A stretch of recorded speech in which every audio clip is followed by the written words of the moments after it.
Hello friends, ओम श्री गणेशाय नमः। जय माता दी। आप सभी का स्वागत है आपके अपने यूट्यूब चैनल पर। आप सभी को नवरात्रि की हार्दिक शुभकामनाएं। आज हम नवरात्रि के चतुर्थ दिन पर दुर्गा सप्तशती के पाठ के छठे और सातवें अध्याय को प्रस्तुत करेंगे। फ्रेंड्स, वीडियो शुरू करने से पहले आपसे रिक्वेस्ट है, अगर आप हमारे चैनल पर नए हैं और आपने अभी तक चैनल को सब्सक्राइब नहीं किया है तो प्लीज़ सब्सक्राइब कीजिएगा चैनल को, साथ ही प्रेस कीजिएगा बेल आइकन को, जिससे नए वीडियो से रिलेटेड नोटिफिकेशन आपको तुरंत प्राप्त हो सके। और वीडियो पसंद आने पर वीडियो को लाइक और शेयर जरूर कीजिएगा ताकि सभी भक्तों को इस वीडियो का लाभ प्राप्त हो सके। और कमेंट बॉक्स में जय माता दी जरूर लिखिएगा। या देवी सर्वभूतेषु शक्तिरूपेण संस्थिता नमस्तस्यै नमस्तस्यै नमस्तस्यै नमो नमः। छठा अध्याय प्रारंभ। धूम्रलोचन का वध। महर्षि मेधा ने कहा, देवी की बात सुनकर दूत क्रोध में भरा हुआ वहां से असुरेंद्र के पास पहुंचा और सारा वृतांत उसे कह सुनाया। दूत की बात सुन असुरेंद्र की क्रोध का पारावर न रहा और उसने अपने सेनापति धूम्रलोचन से कहा, धूम्रलोचन, तुम अपनी सेना सहित शीघ्र वहां जाओ और उस दुष्टा के केशों को पकड़कर उसे घसीटते हुए यहाँ ले आओ। यदि उसकी रक्षा के लिए कोई दूसरा खड़ा हो, चाहे वह देवता, यक्ष अथवा गंधर्व ही क्यों न हो, उसको तुम अवश्य मार डालना। महर्षि मेधा ने कहा। शुंभ के इस प्रकार आज्ञा देने पर धूम्रलोचन 60,000 राक्षसों की सेना को साथ लेकर वहां पहुंचा और देवी को देख ललकार कर कहने लगा, अरे तू अभी शुंभ और निशुंभ के पास चल। यदि तू प्रसन्नता पूर्वक मेरे साथ न चलेगी तो मैं तेरे केशों को पकड़ घसीटता हुआ तुझे ले चलूंगा। देवी बोली, असुरेंद्र का भेजा हुआ तेरे जैसा बलवान यदि बलपूर्वक मुझे ले जावेगा तो ऐसी दशा में मैं तुम्हारा कर ही क्या सकती हूँ। महर्षि मेधा ने कहा। ऐसा कहने पर धूम्रलोचन उसकी ओर लपका, किंतु देवी ने उसे अपनी हुंकार से ही भस्म कर डाला। यह देखकर असुर सेना क्रुद्ध होकर देवी की ओर बढ़ी, परंतु अंबिका ने उन पर तीखे बाणों, शक्तियों तथा फरसों की वर्षा आरंभ कर दी। इतने में देवी का वाहन भी अपनी ग्रीवा के बालों को झटकाता हुआ और बड़ा भारी शब्द करता हुआ असुर सेना में कूद पड़ा। उसने कई असुर अपने पंजों से, कई अपने जबड़ों से और कई को धरती पर पटक कर अपनी दाढ़ों से घायल करके मार डाला। उसने कई असुरों के अपने नख से पेट फाड़ डाले और कई असुरों का तो केवल थप्पड़ मारकर सिर धड़ से अलग कर दिया। कई असुरों की भुजाएं और सिर तोड़ डाले और गर्दन के बालों को हिलाते हुए उसने कई असुरों को पकड़कर उनके पेट फाड़कर उनका रक्त पी डाला।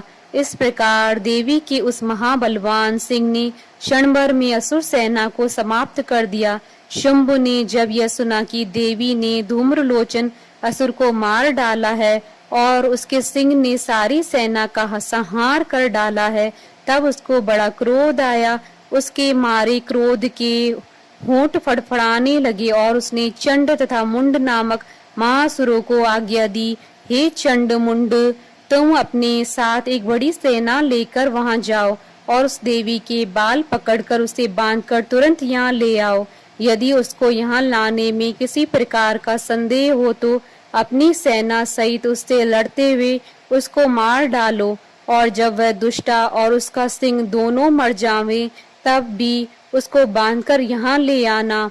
इति श्री दुर्गा सप्तशती पाठ का छठा अध्याय समाप्त हुआ। सातवां अध्याय प्रारंभ। चंड और मुंड का वध। महर्षि मेधा ने कहा, दैत्यराज की आज्ञा पाकर चंड और मुंड चतुरंगिणी सेना को साथ लेकर हथियार उठाए वे देवी से लड़ने के लिए चल दिए। हिमालय पर्वत पर पहुंचकर उन्होंने मुस्कुराती हुई देवी जो सिंह पर बैठी हुई थी को देखा। जब असुर उनको पकड़ने के लिए तलवारें लेकर उनकी ओर बढ़े तब अंबिका को उन पर बड़ा क्रोध आया और मारे क्रोध के उनका मुख काला पड़ गया उनकी भ्रुकुटियां चढ़ गईं और उनके ललाट में से अत्यंत भयंकर तथा अत्यंत विस्तृत मुख वाली लाल आंखों वाली काली प्रकट हुई, जो कि अपने हाथों में तलवार और पाश लिए हुए थी।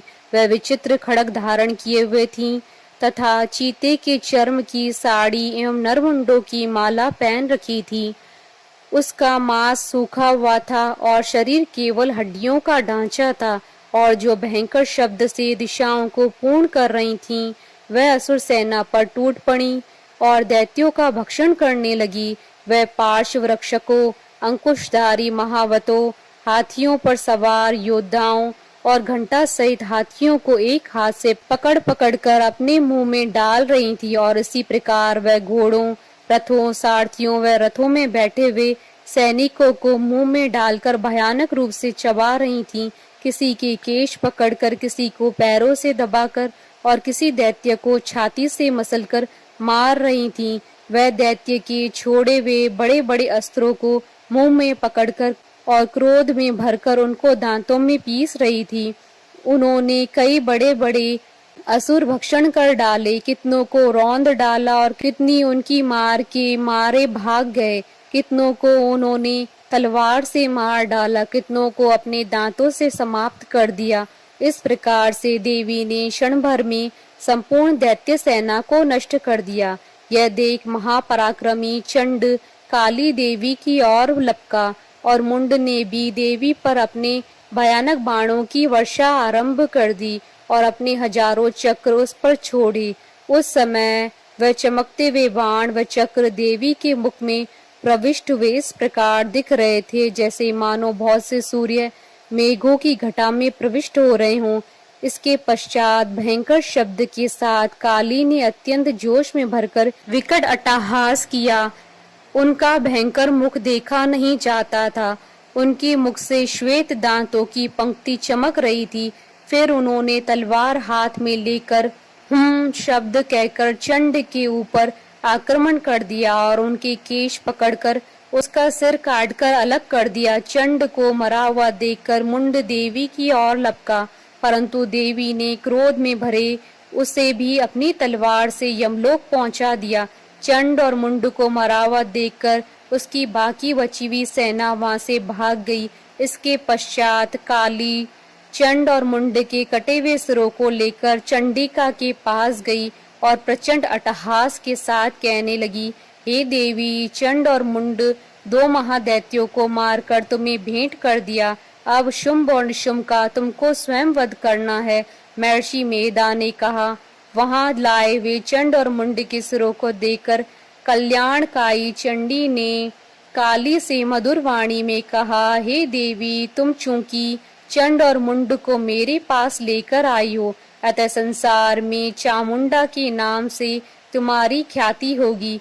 इति श्री दुर्गा सप्तशती पाठ का 7वां अध्याय संपूर्ण हुआ। जयकारा मां माईदा सच्चे दरबार की जय। हमारे साथ इस वीडियो में अंत तक बने रहने के लिए आपका धन्यवाद।